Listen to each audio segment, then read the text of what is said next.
Hi, my name is Joe and welcome to another edition of Joe's Technology.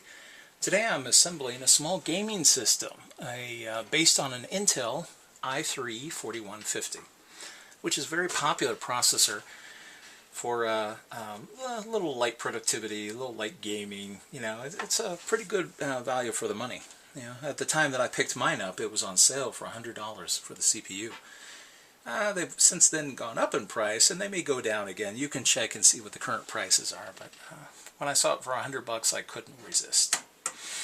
Because for a dual-core processor, the 4150 features hyper-threading, so it performs virtually as though it has 4 cores. Now, I had a video earlier where I was installing these drives, but when I went to cable them, I decided that I wanted to use a single SATA power connector. However, the drives are too far apart in order to make use of this single cable.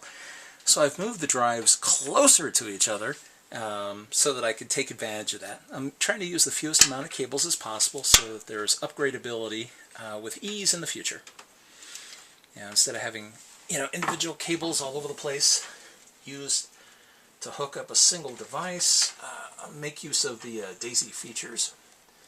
Now with SATA power cables and SATA data cables, the cables themselves are keyed. It looks like a little letter L if you look at them, so they only go on one way. As you saw, the cables just slid right on there. If you have to force them, you're doing it wrong. So it's pretty easy. So now these drives will have power from the power supply unit. The next thing is to cable them up for data. So as you can see, we have multiple SATA connectors here on the board, and we want to go ahead and take a look. The black connectors are SATA 2, which is what we'll go ahead and plug in the CD-ROM drive to, and the white connectors are SATA 3, which is what we'll plug in the hard drive to, because it's a SATA 3 rated device. The difference is that SATA 2 connectors transfer data at 3 gigabits per second, whereas the SATA 3 can transfer them at 6. So it's theoretically double the amount of data can transfer at the same time over one versus the other. So it behooves you to take advantage of that. Alright, so let's see. We have one connector that is straight and another connector that has a little bend in it. It doesn't really make a difference, it's just preference as to which you use. So for the hard drive, I'll just go ahead and have it with the down connector. Again, these are keyed, and these also have little metal clips. If you heard that little click, that means that it's in place. Let's see. As we said, we want this to go to a 3.0 port, so let's take a look. It actually doesn't matter which one that I put it on, but I like to start with port number 0 if I can. Operating systems will tend to like the lowest number possible. So this says SATA 0 is the bottom port, and I'm just looking to make sure that my little connector lines up with the way that the port is keyed, and presto. So now the hard drive has both data and power. So now we just do the same for the CD-ROM drive. So again, just look at the L, see how it's connected. In this case, I picked the straight connector. It's higher up, plus it has to come further out because the hard drive sticks out in the way. And here, let's take a look at the board. Let's see, and the board is, okay, SATA 2. Oh, okay, SATA 4 and 5.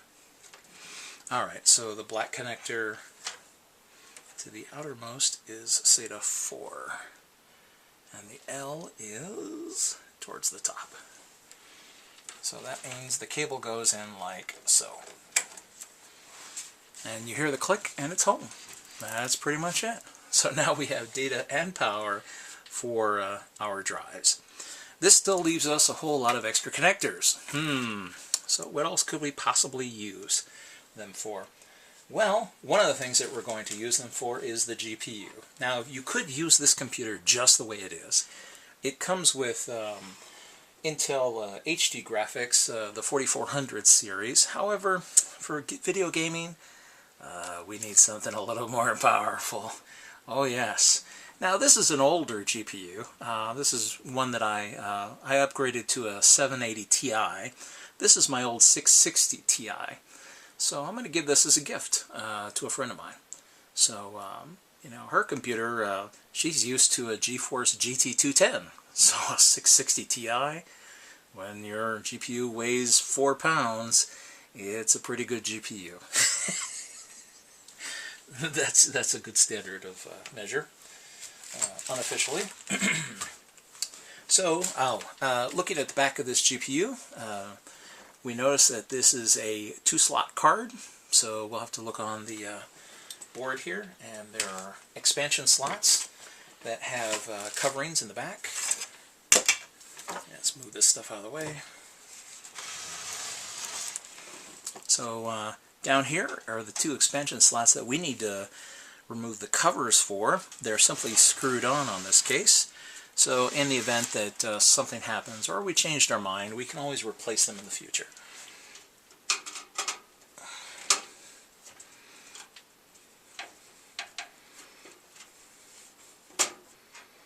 Okay, good. They're magnetic. And off it comes.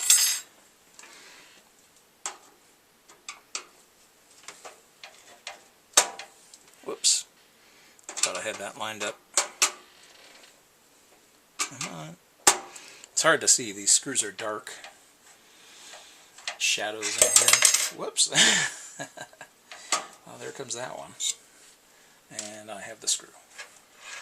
So we'll just take that and throw it off to the side. So those are available for later. So now we take in the big guy. And now this is why we hooked everything up before we stick in the GPU, because the GPU will tend to cover up these SATA ports. Now, to Gigabyte's credit, notice the port location or placements. They know that here's this PCI 3. We'll have cards that come way out here, and they know that there'll be 2-slot cards. So what Gigabyte did, and I applaud them for this, is that they moved the SATA connectors so that they will be above and below the GPU, so that they don't get in your way. But it is easier to hook them up beforehand. So here, I'll just thread these between the cables. Whoops, uh-oh. So this might be, well, maybe in front of the cables. Let's see. Oh, and here, I'll take off the protective cover that I put on. I wanted to take good care of this thing. Let's see. No, it's going to have to go between them. One way or another.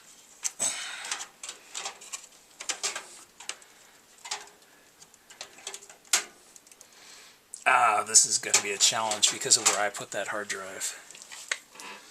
I'm trying to make use of one power cable, but because the drive sticks out and because of its location, that's making it rough. Well, let's see. Let's see just how bad it is.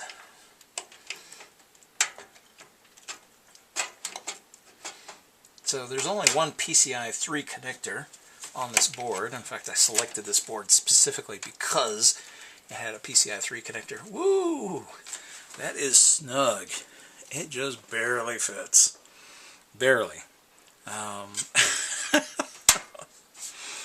Okay, well, if I wanted to do anything with that hard drive, the GPU has to come out first. But it does fit. Alright, so let's go ahead and screw the GPU in place, and then we can connect its power cables. Since it's a 2-slot card, it has 2 screw slots to anchor it.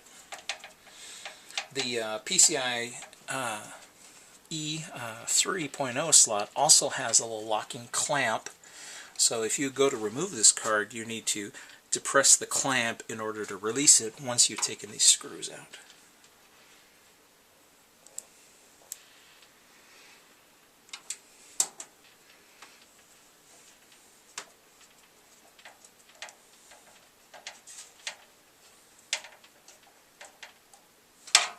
And that's that.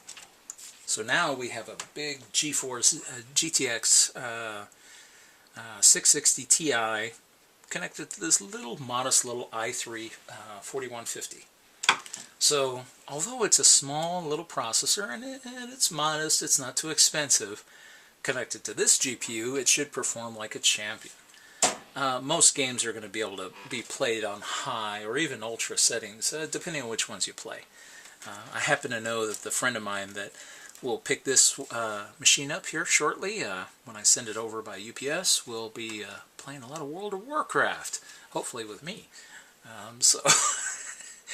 I know from experience the 660 Ti is an excellent card for WoW. Alright, so, well, we have some extra cables. Basically, we're just going to tie them off with a twist tie and stick them in there. Since this is not a modular power supply, there's nothing we can do about it. We just end up with extras, and they're available for future expansion of this computer. So I'll go ahead and tie these off and stuff them inside the case. Whoops, uh-oh, don't want to bump the camera.